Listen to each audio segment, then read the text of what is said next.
So we are now streaming live. So that is very exciting how it just happens like that, isn't it, Lisa? Like, everybody's so surprised when we go live. And so you are live with Business Spotlight, and I am Lee Gray, and this is where we have Business Spotlight. We leverage with Lee and Lisa on a weekly basis where we interview business owners and influencers and people and executives who have something to say. And we believe that what they have to say is important enough to share it in this environment. We do this every Thursday morning at 9 a.m. California time and 11 a.m. Kansas time. And today we have Jim Foulston, the founder of Foulston Construction, who's going to be our guest. We'll get to him in just a moment.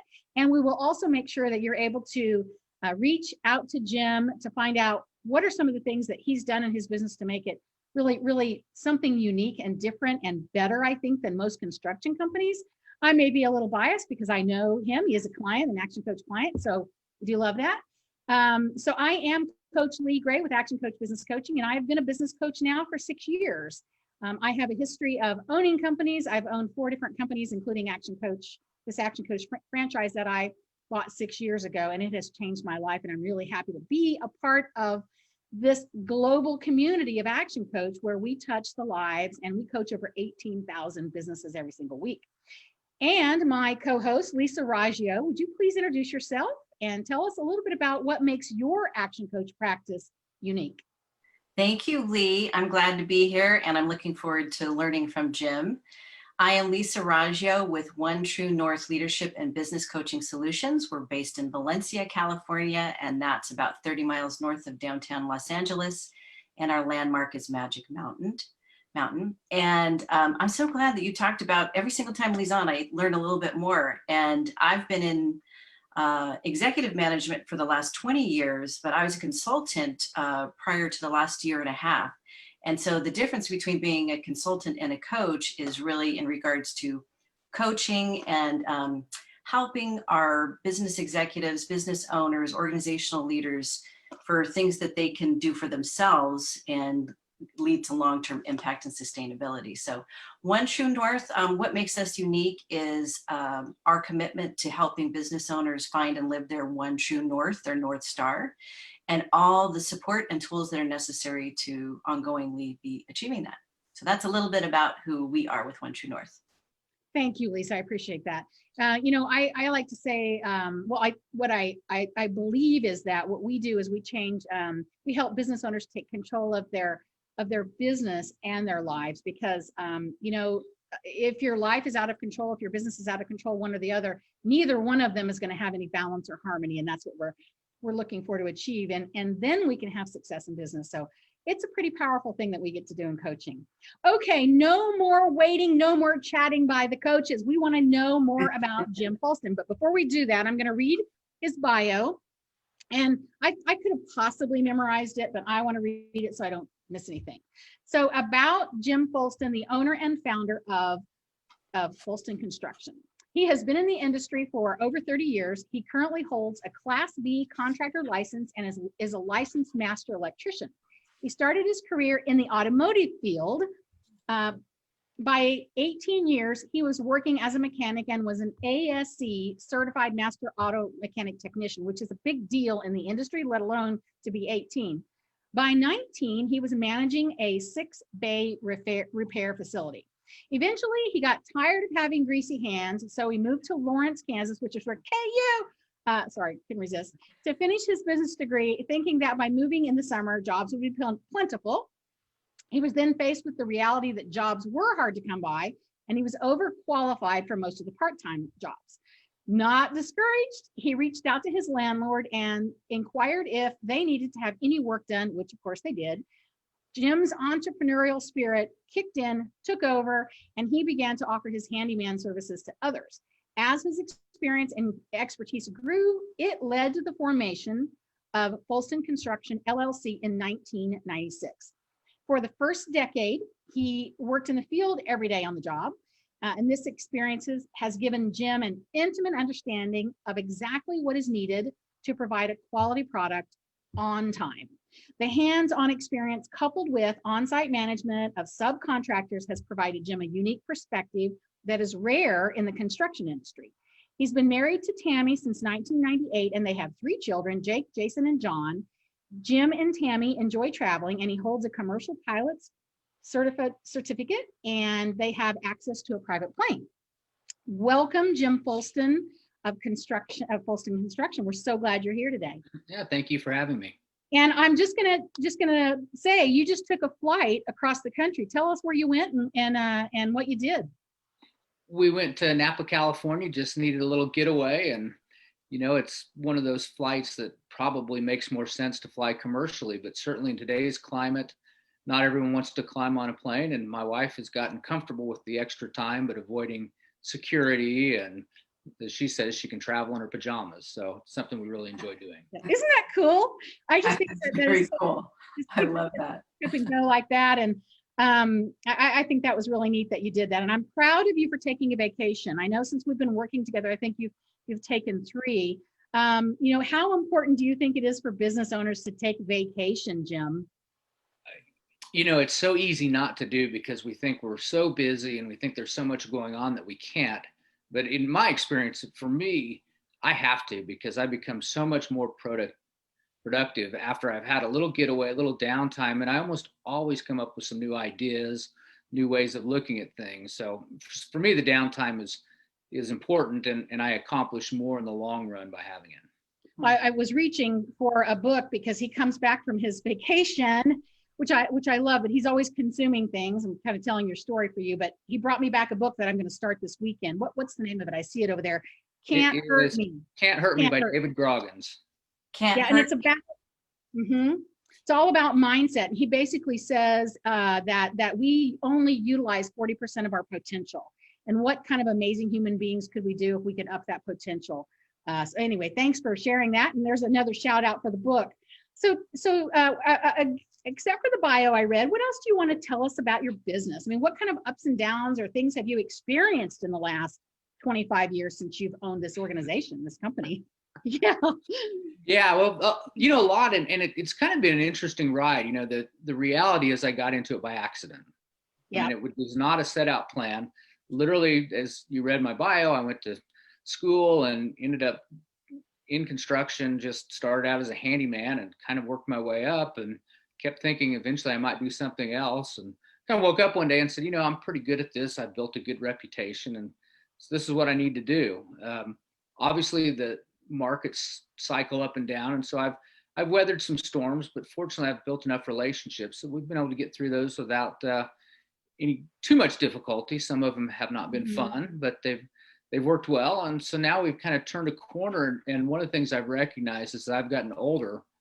I can't keep working in the field, and some of my guys can't keep working in the field. So that's part of what's fueling my desire for some growth now, is I want to create more opportunities for my employees, so the guys that have put the time in can start using their minds instead of their backs, and let the younger kids use their backs.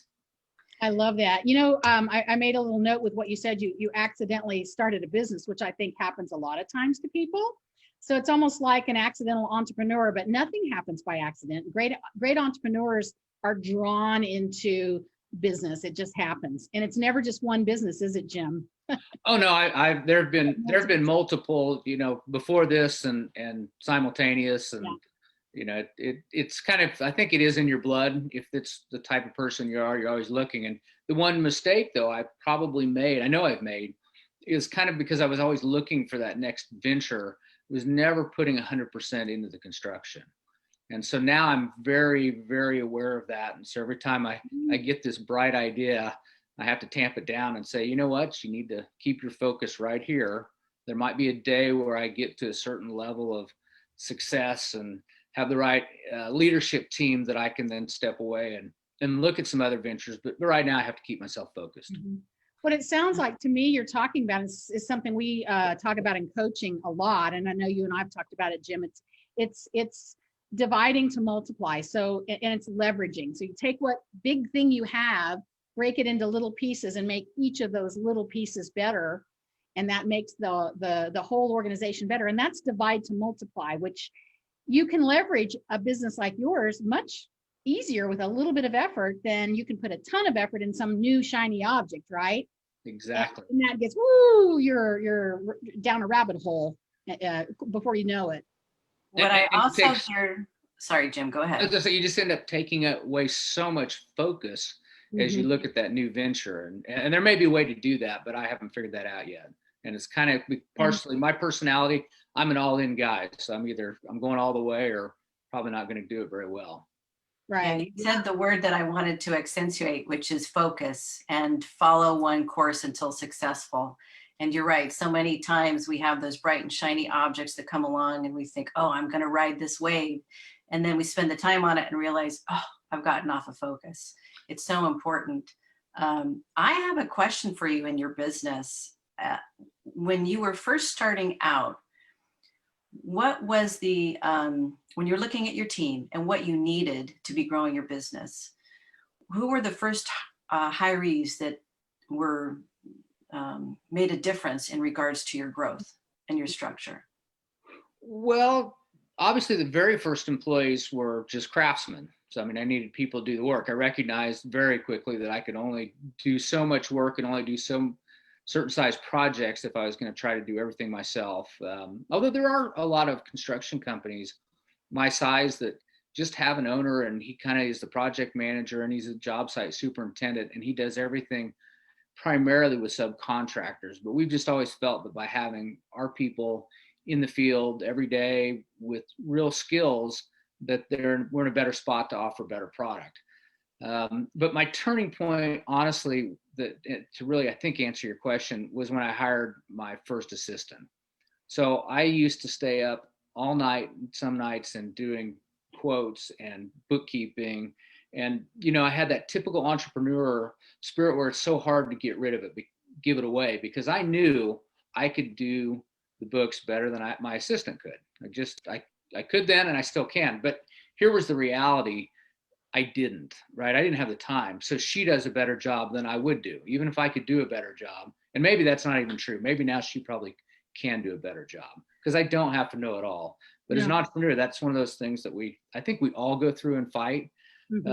So truly, Kelly, my assistant, was probably my biggest blessing, because when I first brought her on, I intended to give her, this much work, and I started with this much, and before, within a day, she's like, I need more to do. And next thing I know, my screen's not big enough. I mean, I give her everything and she just keeps tackling it. And it was a great lesson in how amazing people are, and that sometimes we have to get out of our own way. And so well said. And when you hire the right person, I know that you're getting ready to hire some other people, and it's a very thoughtful, intentional process of bringing the right person on. The right personality is really what it boils down to. I can train and teach almost anyone any skill. Obviously, if they come with those skills in hand, it helps. But fitting in with the team, having the right personality to work with me and with everyone else is way more important, in my opinion. Well, and I think the other thing too, how many construction companies do you think their teams understand and talk about their core value and their mission very often? How often are you doing that with your team? I mean, I know the answer to it, so I can ask you that question. You do it on a regular basis with them. We try to visit that on a very regular basis. And, the truth is I can't answer what other companies do.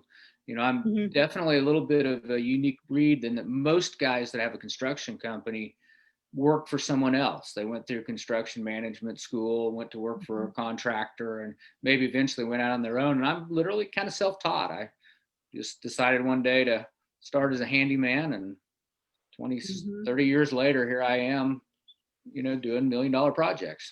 Yep. Yeah, when Lee was reading your bio, one thing that really struck me was Lee had talked about when you made that shift from mechanic and going into construction, and you said you were not discouraged.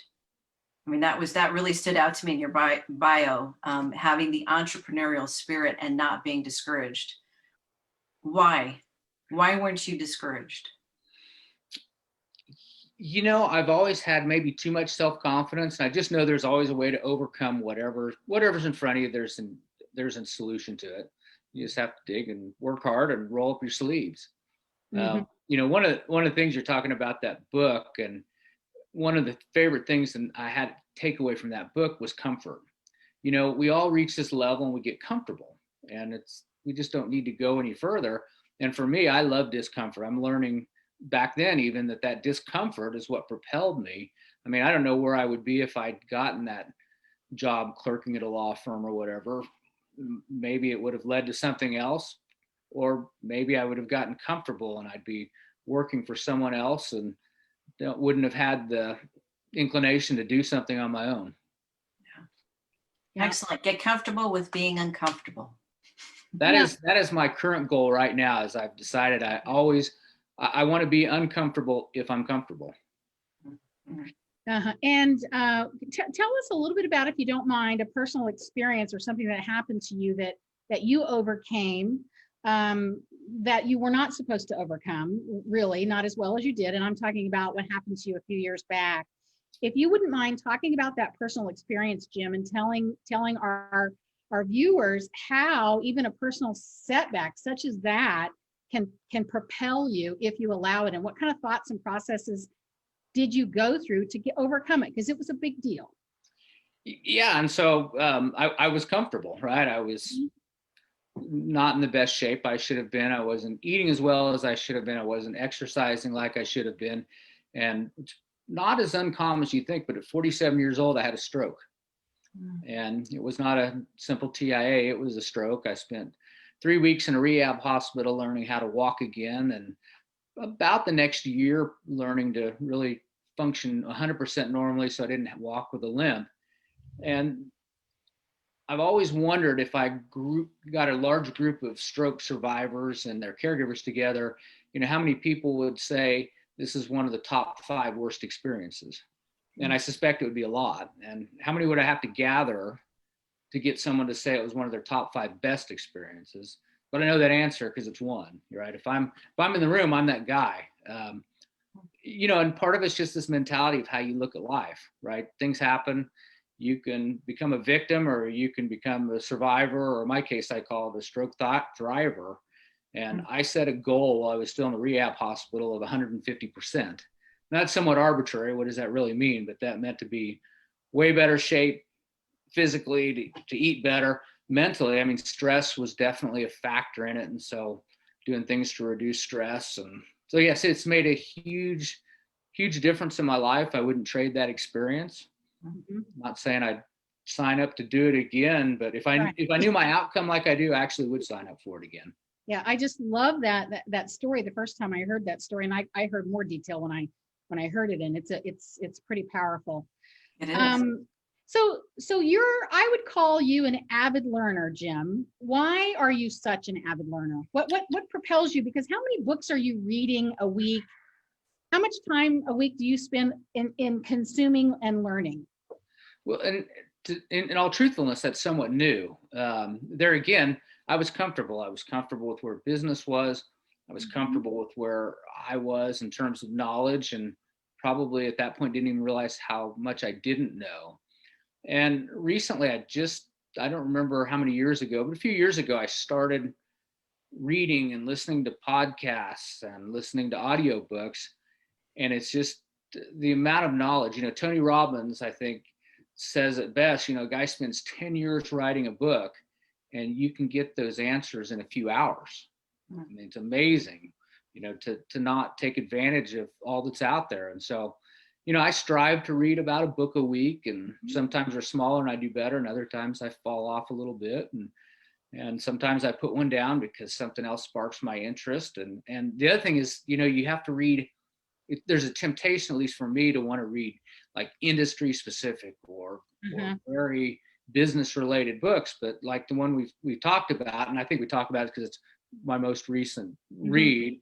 The Can't Hurt Me he's just such an inspirational guy, and I got stuff out of it. I mean, I don't have time probably here, but Lee, what I shared with you wasn't in the book, but I was just inspired, and I came up with kind of that way of looking at time and where I should spend it, and what was robbing me of spending it where I should.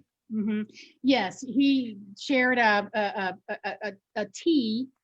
You want to just talk about it just briefly? I would love to hear about it. Brilliant. Yeah. So what I basically did is I said, there are 4 categories that are important to me at the moment, and they might be different for everyone. And for me, it was body, mind, business, and rest, because I think the combination of things are important. So what I did then is I kind of made a T, if you will, and above each T, I made 4 T's. I wrote each one of those. Yeah, so Lee's holding it up. And so then on the left and the right side, I would put, well, what's good? So I'll just take one example. For my mind, reading is good. Listening to an audiobook, a quality video is good. Meditation is good. What's bad? Well, TV, it's bad from a standpoint of it takes away from that time. I mean, we can argue whether it's also bad because there's so much negativity on TV. But in that case, TV takes away from my time. So that was kind of on the right side, on the negative side. Social media. And as I went through and I did that for all 4 categories, I started to see some themes. Meditation showed up under mind, and also under body and under rest, actually. So it's starting to show up multiple times. And on the right side, on the negative, TV and social media showed up too much. Now, just coming back from Napa, you can probably guess I enjoy wine, but I even have to be careful because wine showed up. I actually was able to put it under rest. I put family time, and I enjoy wine with my wife. So it's a plus on that side. However, it can affect my rest. I mean, specifically sleep. Or if I'm sitting around drinking wine, I'm less likely to read. So it showed up on the negative side too. And so, moderation in life, which like I said, I'm kind of all in, so I'm not as good with. I'm very blessed to have an amazing wife who's very good for moderation. So I started just kind of identifying, hey, social media shows up all on the negative. And we did find a place, on business, we all use social media. So it's kind of on the plus, but boy, once you go from posting for your business to I'm going to just browse for a minute or two, an hour and a half later, it's just lost time. And so for me, it was helpful just to go through that exercise and say, wow, there are some things I need to cut out. Mm-hmm. Yeah, it was sounds really profound. Sounds profound. It sounds like you've accelerated what it is that I know Lee, I'm sure, has used it before too, at the time management matrix, whether we're talking about Stephen Covey, and it originally coming from Eisenhower in regards to what we can be doing to maximize our time and where we spend our time, making sure that we're making good use of our time. But this is a refreshing way to look at it. And to be integrative too. That's so important. We say this over and over again, that gone are the days that, you put on your hat when you walk into your business and you're doing that from, if you say 9 to 5, it's really 7 to 7 plus, but, and we try and get that down, but we are that personal and career person is all one. And the sooner we start to live that way with more of an integrative approach, and I'm going to share this. I told you about how this is so beneficial for people that we think of too, that we can share just that golden nugget that you have given in regards to prioritizing rest. You enlightened me because when I do all of this kind of work, I haven't put rest into my mind. And that's really important, especially based upon your experience that you had that was profound. That's a way in which you turned it into a positive to share how important rest is. Mm-hmm. It really is. I mean, just sleep in general, but even back to kind of that original talk about vacation, right? That's in my rest category because it definitely rejuvenates me as much as sleep. And I think that, like you've said, you were intentional about it. You make a decision and you be intentional about it and you follow through. And it's important to do that for things that are good for us and not just things that are should for us, right? Mm-hmm. And that tends to be what happens. They always tell us in coaching, if you have a client that says they can't ever go on vacation, it's because they're not intentional about taking one. So ask them, so it's November the 19th. What are you doing on June 27th? They get their calendar out, nothing. Okay, you're going on vacation that day. Jim's kind of grinning at me, but you have to be intentional about things that you want to do in your life that are going to make you better and give you that energy. So, it's 11:25. So I want to ask you 2 last questions.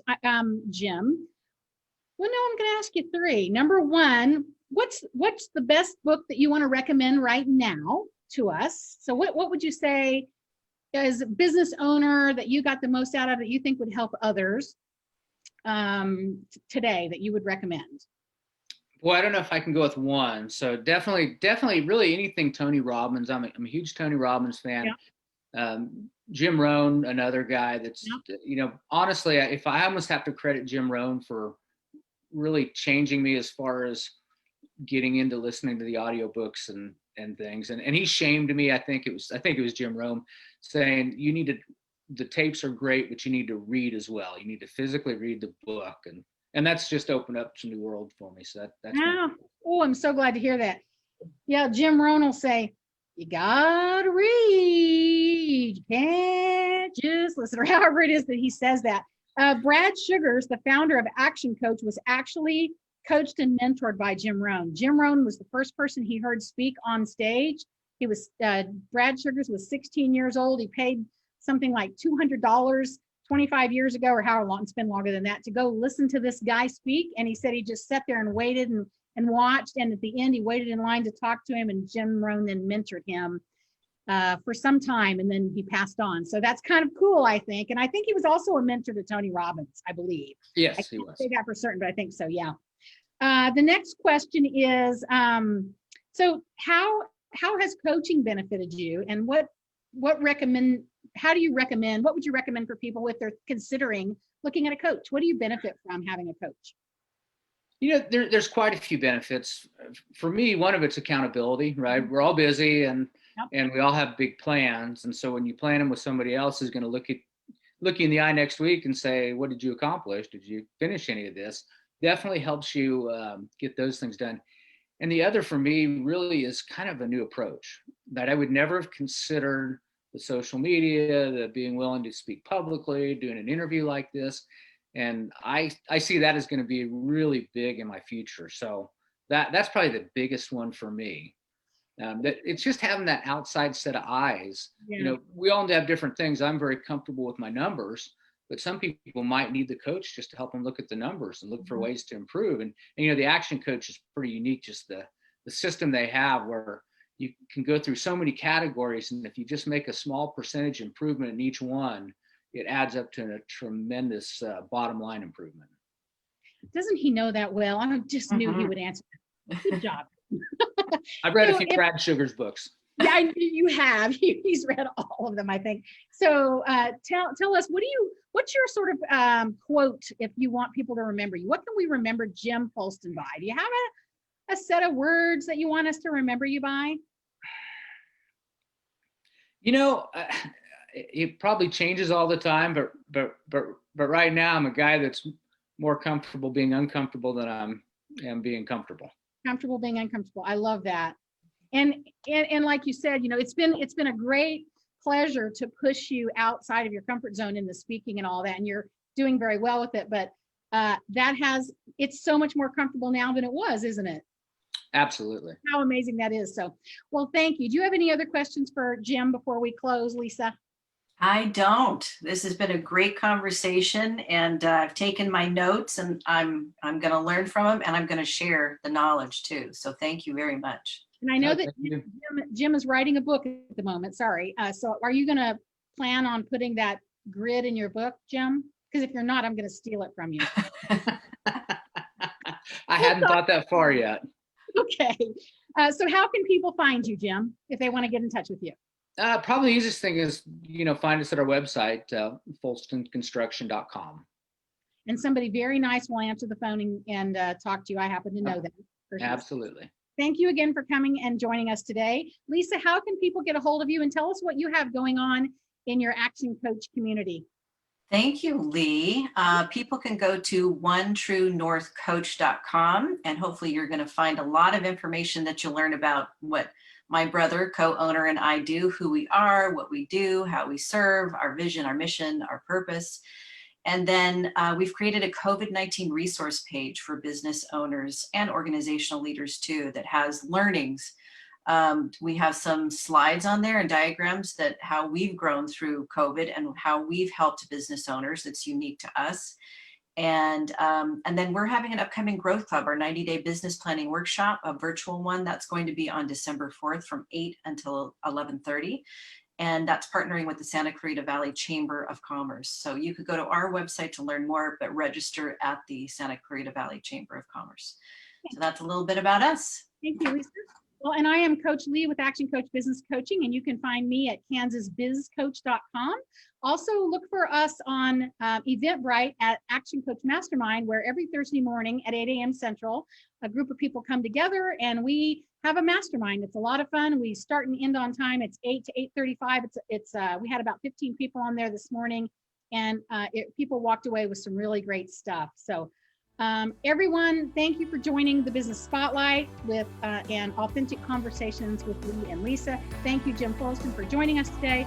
We're going to say over and out. Have a happy Thanksgiving for those in the U.S. and for those around the world. Go ahead and have some turkey on us. So we'll see you in 2 weeks. And everybody wave goodbye.